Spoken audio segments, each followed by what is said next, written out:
Hi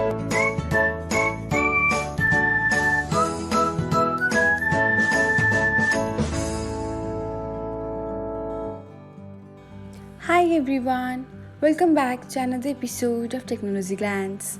In this video, I'm going to guide you through how you can report a Pinterest profile for hateful activities.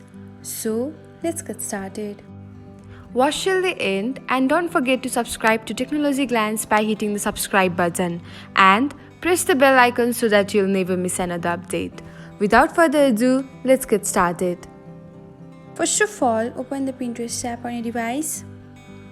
Now tap on the search icon and search for the Pinterest profile you want to report.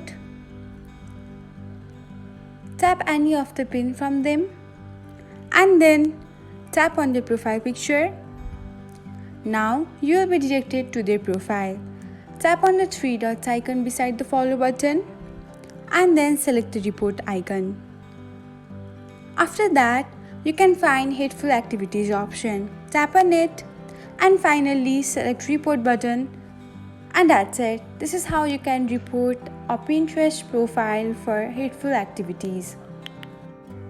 Thanks for watching. If you found this guide helpful, we will love it if you hit the thumbs up button below. We upload great new tech tutorials like this one every day. So don't forget to subscribe to our channel and hit the bell icon to get an update as soon as we post a video.